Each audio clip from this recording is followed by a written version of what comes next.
Hi అండి, నేను విజయ వెర్మాచనేని. నా ఛానల్ వాయిస్ ఆఫ్ విజయకి మీ అందరికీ స్వాగతం.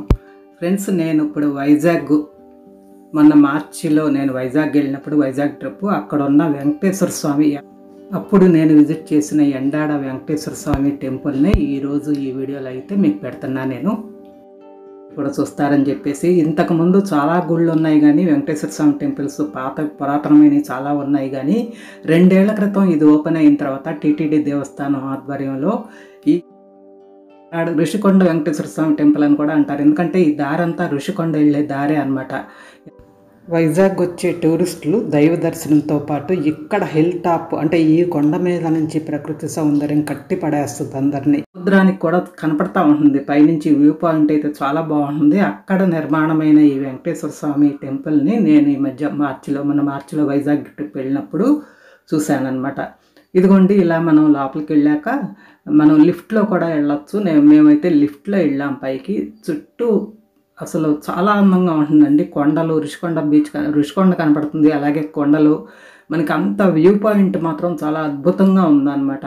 ఈ అంత సముద్ర తీరానికి కూడా దగ్గరగా ఉండటం వల్ల అసలు భక్తులు కూడా ఒక రకంగా ప్రశాంతమైన వాతావరణాన్ని అనుభవించవచ్చు ఇక్కడ అనమాట. ఇదిగోండి, నాతో పాటు వచ్చిన అక్క ఫ్రెండ్స్ వాళ్ళు ముందు నడిచి వెళ్ళిపోతున్నారు. నేనైతే ఈ వీడియో తీసుకుంటా నేను స్లోగా వెళ్తున్నాను అనమాట. అందరం కూడా చుట్టూ చూసుకుంటానే వెళ్తున్నాం. అంటే గుడి చుట్టూ ఒక రకంగా ప్రదక్షిణ అవుతుంది. ఇలా చుట్టూ చూడటానికి మనం ఊరికనే గుడి చుట్టూ ప్రదక్షిణ చేయకుండా చుట్టూ వ్యూ పాయింట్ చూడటానికి ముందు ఇది చూసుకుంటా లోపలికి వెళ్ళాక దర్శనం చేసుకుంటాం. లోపల ఎలాగో వీడియో తీయనివ్వరు అనుకోండి. ఇక్కడ కూడా హెచ్చరిస్తున్నారు, వీడియో తీయద్దు అంటున్నారు కానీ ఎక్కడ ఆగుతారు? ఇంత సుందరమైన ప్రకృతిని చూస్తా ఎవరూ ఆగలేదన్నమాట. ఇదిగోండి, ఒక మలుపు తిరిగి గుడి వెనక వైపుకి వెళ్తున్నాం అనమాట. వెనక వైపు కూడా ఇలాగే కొండలు, అట్లాగే నగరం కనిపిస్తూ ఉందన్నమాట.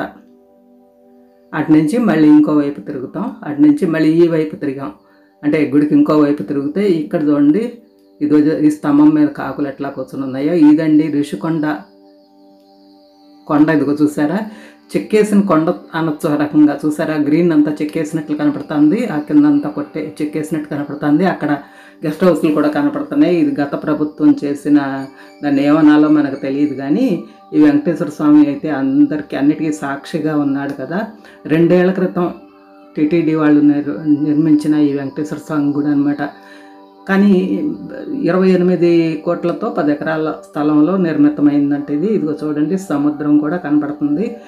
గుడి 3 వైపులా బయట చాలా విశాలమైన ప్రాంగణం ఉంది. ఎందుకంటే ఇది వ్యూ పాయింట్ కూడా బాగుంటుంది కాబట్టి. చూసారా ఎంత ఖాళీ ఉందో చుట్టూ తిరిగి చూసుకోవటానికి. ఈ ఋషికొండ దగ్గరికి వచ్చేసరికి అందరి దృష్టి అటే మళ్ళింది. ఎందుకంటే అభివృద్ధి అనేది ఎన్ని రకాలుగానే చేయొచ్చు కానీ ఇలా కొండల్ని, ప్రకృతిని నాశనం చేసే అభివృద్ధి ఎవరికి కావాలి అనిపిస్తుందండి నిజంగా. ప్రకృతి విశాఖకి ముఖ్యంగా ఈ కొండలే తుఫాన్లు వచ్చినప్పుడు ఆదుకునే ఈ కొండల్ని, వాటినే చెక్కేస్తే ఏమవుతారు ఈ విశాఖ ప్రజలు అనిపించింది నాకైతే మటుకు. అందరికీ ఇంచుమించు అదే ఫీలింగ్ ఉండొచ్చు కానీ ఈ వెంకటేశ్వర స్వామి అందరికీ ప్రత్యక్ష సాక్షిగా ఉన్నాడు. జరిగే దురాగతాలన్నిటికీ అనిపించింది. ఎందుకంటే ఆయన ఎదురుగుండానే ఉంది కాబట్టి ఆ కొండ. అలా అనమాట. ఇదిగోండి, దిగేటప్పుడు మేము ఇలా మెట్లు దిగి వచ్చేసాం. వెళ్ళేటప్పుడు మాత్రం లిఫ్ట్లో వెళ్ళాం. లిఫ్ట్ సౌకర్యం కూడా ఉందని చెప్పా కదా. ఈ మెట్లు దిగిన తర్వాత ఇక్కడ వేర్ ట్రెడిషనల్ డ్రెస్ ఓన్లీ అని ఉంది. సాధారణంగా ప్రతి గుళ్ళోనూ ఎవరైనా ట్రెడిషనల్ డ్రెస్లే వేసుకుంటారు. వేసుకోకపోతే అది వాళ్ళ కర్మ, ఏం చేయలేము. కానీ మామూలప్పుడు ఎలా ఉన్నా కానీ ఇలాంటి వచ్చిన చోట్ల చీర లేదంటే చుడిదార్ అయినా పర్వాలా, శరీరం అంతా కప్పబడేటట్లు ఏ డ్రెస్ వేసినా పర్వాలేదండి. అలా వేసుకుంటేనే బాగుంటుందని అందరికీ అనిపిస్తుంది. అందుకని అక్కడ కూడా బోర్డు పెట్టారు. ఇక్కడి నుంచి కోలాటాలు జరుగుతాయి దూరంగా చూడండి. ఇక్కడి నుంచి చూస్తే ఇదిగోండి, దూరంగా కొంచెం రైట్ సైడు దూరంగా కోలాటాలు జరుగుతున్నాయి. ఎప్పుడు నిరంతరం ఏదో కార్యక్రమం ఇక్కడ జరుగుతూనే ఉంటుంది.